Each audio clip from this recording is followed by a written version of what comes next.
The Las Vegas Raiders just dropped a bombshell that no one saw coming, and it sent shockwaves through the entire organization. Only hours after their gut-wrenching 10-7 loss to the Denver Broncos, the team decided to fire special teams coordinator Tom McMahon. Gone. Just like that. And while fans might think this was an impulsive reaction to another heartbreaking loss, those close to the team know this decision had been building for weeks, maybe even months. The writing was on the wall long before. The cameras caught that explosive sideline confrontation between head coach Pete Carroll and McMahon, a moment that made it painfully clear that the tension had reached a boiling point. You could see the frustration in Carroll's eyes, the words exchanged between them sharp and heated. This wasn't your usual in-game disagreement. This was personal, emotional, and final. But firing someone right after a loss always raises eyebrows. It looks emotional, desperate even. Still, this wasn't just about one bad night or a blocked punt gone wrong. This was about months of underperformance, weeks of mistakes stacking up until they finally collapsed under their own weight. Raiders' special teams have been nothing short of disastrous all season. Missed field goals, botched coverage, senseless penalties, and now, the play that broke the camel's back. That blocked punt against Denver that flipped the entire game on its head. 1 second they were holding strong, and the next, the Broncos turned that single blunder into the game-winning touchdown. It was the perfect snapshot of everything wrong with the Raiders this year.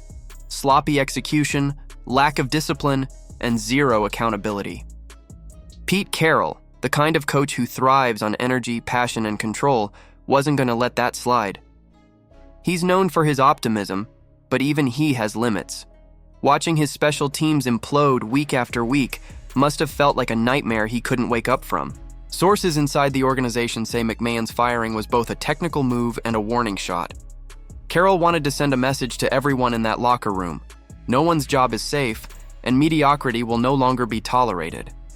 The vibe inside the Raiders facility after the announcement was tense but also sobering. Players understood the gravity of it.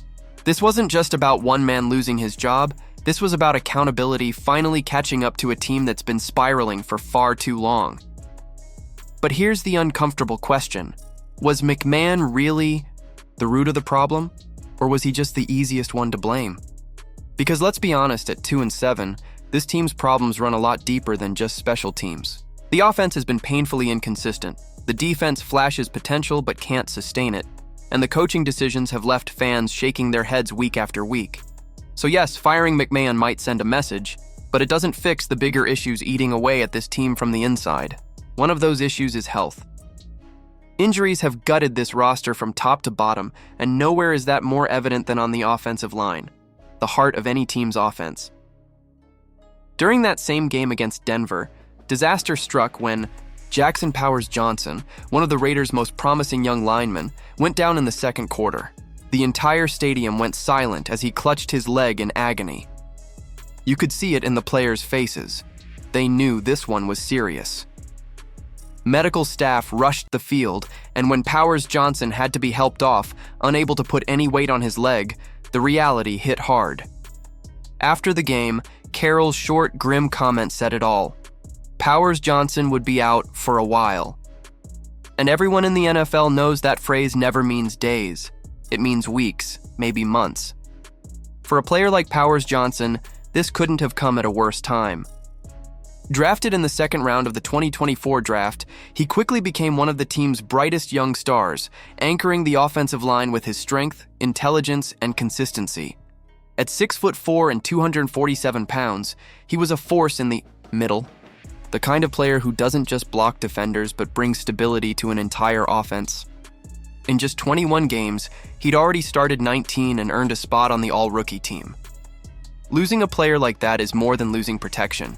It's losing leadership, rhythm, and identity. And then, as if that wasn't enough, the hits just kept coming. Left guard Dylan Parham went down with a severe ankle sprain in that same game, expected to miss significant time. Veteran left tackle Colton Miller is still stuck on injured reserve.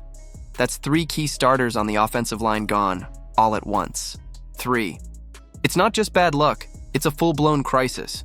Without those linemen, Geno Smith doesn't stand a chance. He's already been under pressure all season, and now he's a sitting target. You could see it during the game.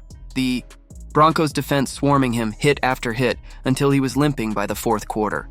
He finished the game, sure, but anyone watching could see the pain written all over him.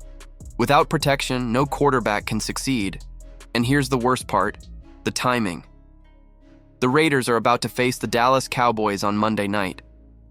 Football, and if there's one team you don't want to face with a broken offensive line, it's Dallas.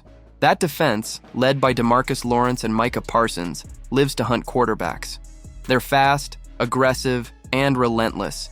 If the Raiders go into that game with backup linemen and practice squad fill-ins, it could turn into an all-out nightmare for Geno Smith. Now the coaching staff is scrambling to figure out what's next. Chip Kelly, the offensive coordinator already catching heat for his unimaginative play calling, suddenly has to rebuild his entire game plan from scratch. Protecting Geno becomes priority number one. But how do you do that when your best blockers are watching from the sidelines? It's not just about finding replacements. It's about trying to rebuild the entire foundation of your offense mid-season. You can't just swap players like puzzle pieces. Powers Johnson brought vision, communication, and control, qualities that can't be replaced overnight, and that's what makes this whole situation so devastating. Losing one lineman hurts. Losing three at once threatens to derail the entire season. Without them, the playbook shrinks. The offense becomes predictable, forced to rely on quick passes and short gains just to survive. The running game collapses because there's no push. Up front, and defenses start closing in faster than ever. Every weakness is exposed.